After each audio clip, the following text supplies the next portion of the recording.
जय सच्चिदानंद आयो लाल सभई छो झूलेलाल। हेलो दोस्तों, मां आहियां सुनीता कोतवानी ऐं स्वागत आहे तव्हां सभिनि जो तव्हांजे पंहिंजे सिंधी चैनल कोतवानीस किचन सिंधीअ में। त अॼु असां ठाहींदासीं ॾाढी टेस्टी ऐं डिलीशियस सी रेसिपी। मगर रेसिपी स्टार्ट करण खां पहले जे अगर तव्हां अञा ताईं मुंहिंजे चैनल खे सब्सक्राइब कोन कयो अथव त प्लीज़ मुंहिंजे चैनल खे सब्सक्राइब कजो, वीडियो खे लाइक कजो ऐं पंहिंजे फ्रेंड्स एंड फैमिली सां गॾु शेयर कजो। त अचो त रेसिपी स्टार्ट कयूं। तो अॼु असां ठाहींदासीं अटे ऐं गुड़ जो वड़ो, जंहिंजी रिक्वेस्ट मुंहिंजे चैनल ते काफ़ी टाइम खां अचे पई कि दीदी अटे ऐं गुड़ वारे वड़े जी रेसिपी असां सां शेयर कयो। त अॼु मां तव्हांखे हिकदमि परफेक्ट मेज़रमेंट सां जेका आहिनि हिकदमि हिकु हिकु शइ नाप सां प्रॉपरली हिन अटे वारे वड़े जी रेसिपी तव्हांखे सेखारां थी। त जेको वड़ो आहे न हिकदमि परफेक्टली ठही करे तयारु थींदो ऐं हिकु हिकु शइ आहे न मां तव्हांखे हिन में नंढी नंढी टिप्स बि ॾींदीमांव ऐं ॾिसिजो पूरो वीडियो ध्यान सां।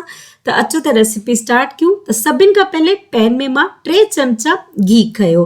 तव्हां चाहो त तेल बि था खणी सघो ऐं हुन खां पोइ ॾिसो अधु कोप जेको मर्जरिंग कप हूंदो आहे न उन अधु कोप अटो खयो आहे, जेको वज़न में लॻभॻि 100 ग्राम खनि अटो आहे।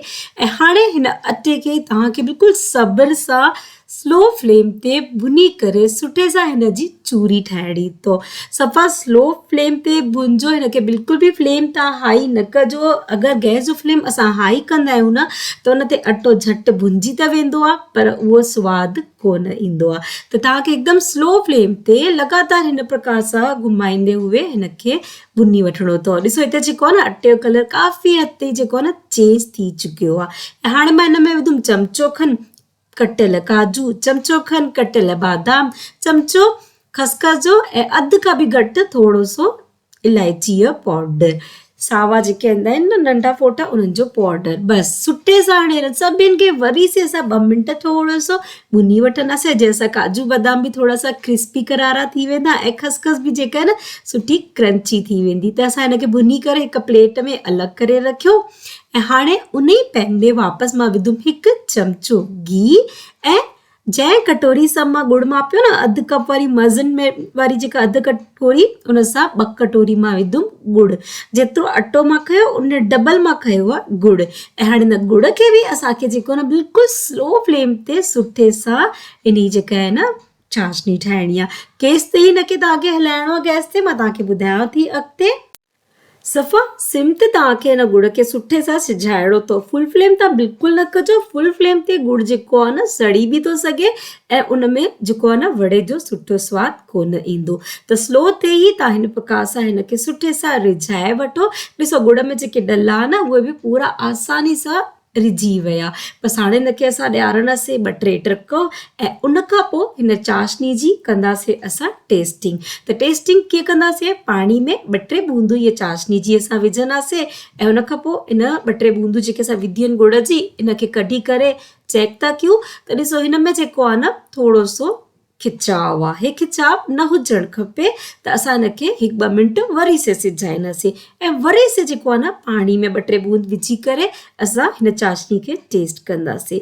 त ॾिसो हाणे मां पाणी मां हिनखे कढियमि त आसानी सां जेका हीअ गुड़ जी चाशनी जी जेका तार ठही आहे न उहा टुटी थी पए ईज़िली। मां तव्हांखे ॾेखारांव थी, ॾिसो हिन प्रकार सां तव्हां हिनखे पकड़े करे तोड़ंदव न आसानी सां टुटी वई। इन जो मतिलबु असांजी चाशनी जेका आहे न तयारु थी चुकी आहे। बसि हाणे तव्हांखे गैस जो फ्लेम करिणो अथव बंदि ऐं हीअ जेका अटे जी चूरी ऐं जंहिंमें ड्राई फ्रूट वग़ैरह सां भुनी करे ठातो उहो मिक्स करे सुठे सां तव्हां जल्दी से स्पीडली हिनखे मिक्स करे वठो। बिल्कुलु जल्दी जल्दी हाणे तव्हांखे जेको आहे न हथु हलाइणो आहे। ऐं हाणे मां हिते चकले में थोरो सो घी लॻायमि ऐं वेलण में बि थोरो सो घी लॻायमि ऐं हे जेको मिक्सचर असां अटे ऐं गुड़ जो तयारु कयो आहे इन चकले ते मां विधमि ऐं गरम गरम ते ई थोरो सो ध्यानु सां कजो छोकी ॾाढो गरम हूंदो आहे त तव्हां हथ खे न लॻणु खपे।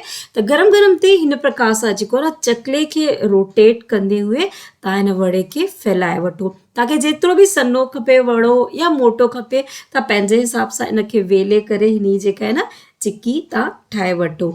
ऐं हाणे हिन जे मथां मां जेको आहे न थोरा सा बारीक कटियल बादाम विझी करे इन में थोरो सो गार्निश कंदमि।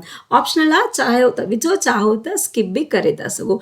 बादामुनि जा नंढा नंढा टुकड़ा मां विझी वरी से हल्के हथनि सां वेलण जेको आहे हिन मथां घुमाए वरितो ऐं हल्को गरम हे अञा बि आहे त इन ई टाइम ते जेको आहे न मां छुरीअ सां हिन जा जंहिं बि साइज़ जा तव्हांखे हिन जा पीसिस खपनि न तव्हां निशान हिन में लॻाए छॾो। मां नंढा नंढा पीसिस कढिया आहिनि ताकी मां स्कूल जे दॿे में ॿारनि खे ॾेई सघां इहो। त ॾिसो बसि हिन प्रकार सां इहो वड़ो असांजो जेको न ठही करे तयारु थी वियो आहे ऐं ईज़ीली जेको आहे न हे टुटी करे हिन प्रकार सां हिन जा पीसिस जेके आहिनि न अलॻि थी वेंदा आहिनि। ॾिसो हिन प्रकार सां मां जेको आहे इहो वड़ो थोरो सन्हो ई रखो आहे, तव्हां चाहो त थोरो सो मोटो बि रखे था सघो। त फ्रेंड्स कीअं लॻियो तव्हांखे इहो अटे ऐं गुड़ वारे वड़े जी रेसिपी ज़रूरु ॿुधाइजो। ऐं जे अगरि तव्हां मुंहिंजे चैनल ते पहिरियों दफ़ो आया आहियो त प्लीज़ चैनल खे सब्सक्राइब ज़रूरु कजो। Thank U for watching.